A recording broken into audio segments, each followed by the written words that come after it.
नमस्कार, आप देख रहे हैं सिटी पोस्ट लाइव और आपके साथ मैं हूं अंजलि। आपको अभी की सबसे बड़ी खबर बता दें, जहां पर प्रशांत किशोर ने अपना आमरण अनशन तोड़ दिया है। वहीं इस तमाम मुद्दे की जानकारी देने के लिए हमारे साथ जुड़ चुके हैं वरिष्ठ पत्रकार दीपक शर्मा। प्रशांत किशोर ने अपना अनशन तोड़ दिया है और जिसकी लगातार अभ्यर्थी मांग कर रहे थे, अभ्यर्थियों के हाथों ही केला और जूस पिलाकर उन्होंने अपना आमरण अनशन तोड़ा है। आज वे गंगा किनारे पहुंचे, मां गंगा के शरण में पहुंचे और वहां अनशन तोड़ने से पहले गंगा में डुबकी लगाई, मां गंगा के शरण में गए और उसके बाद एक अभ्यर्थी के हाथ से, कई अभ्यर्थी थे वहां, उनके हाथ से जूस और केला जूस पीकर अपना आमरण अनशन खत्म किया। अब आमरण अनशन खत्म करने के बाद उन्होंने ऐलान किया है कि वे अपना आंदोलन जारी रखेंगे और सरकार पर दबाव बनाने का जो आंदोलन था उनका कि बीपीएससी अभ्यर्थियों की मांगों को सुना जाए, वह जारी रहेगा। लेकिन देखना यह है अंजलि कि अभी पटना हाईकोर्ट का फैसला आने वाला है। चंद मिनटों में, कभी भी, किसी भी क्षण पटना हाईकोर्ट ने का फैसला पटना हाईकोर्ट की वेबसाइट पर अपलोड किया जा सकता है। अदालत ने पूरे मामले की सुनवाई की, प्रशांत शाही को सुना जो सरकार का पक्ष रख रहे थे, बीपीएससी का पक्ष रख रहे थे, और वाईवी गिरी को सुना जो बीपीएससी अभ्यर्थियों का पक्ष रख रहे थे।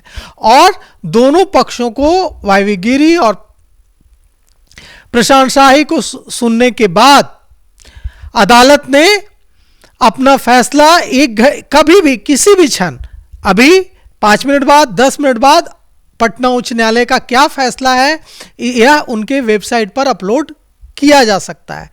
अब अगर अदालत यह आदेश देती है या निर्देश देती है सरकार को कि आप उच्च स्तरीय जांच करा लीजिए, तो यहां से जो आंदोलन है वो दूसरी ओर जाएगा। अगर इस तरह की राहत अदालत से नहीं मिल पाती है तो यह आंदोलन दबाव होगा प्रशांत किशोर पर फिर कि सरकार पर दबाव डालने के लिए वे अपना आंदोलन तेज करें। तो अब देखना यह है कि अदालत की ओर से क्या फैसला आता है, जो कुछ ही क्षणों में, कुछ ही मिनटों में माननीय पटना उच्च न्यायालय की वेबसाइट पर जिसे अपलोड किया जाना है। माननीय जस्टिस एएस चंदेल ने कहा है कि पूरा फैसला पटना उच्च न्यायालय की वेबसाइट पर अपलोड किया जाएगा। अब इसमें यह स्थिति बनेगी अंजलि कि अगर अदालत यह निर्देश सरकार को देती है कि आप जब तक सुनवाई चलती रहे तब तक रिजल्ट न जारी करें, तो इसे अभ्यर्थियों की बड़ी जीत माना जाएगा। अगर अदालत यह निर्देश देती है कि आप पूरे मामले की उच्च स्तरीय जांच करवाइए, सरकार को यह निर्देश देती है, तो यह इसे भी प्रशांत किशोर और बीपीएससी अभ्यर्थियों के आंदोलन की एक बड़ी जीत माना जाएगा। अगर ऐसी कोई राहत नहीं मिल पाती है तो फिर प्रशांत किशोर की जो लड़ाई है सरकार के साथ वो तो जारी रहेगी। अदालत तो किसी को, प्रशांत किशोर को या किसी को, फैसले से तो आंदोलन पर असर नहीं पड़ेगा, आंदोलन जारी रहेगा। वैसी स्थिति में अब अगर इस तरह की राहत मिल जाती है तो यह प्रशांत किशोर और पूरे आंदोलन की एक बड़ी सांकेतिक जीत होगी।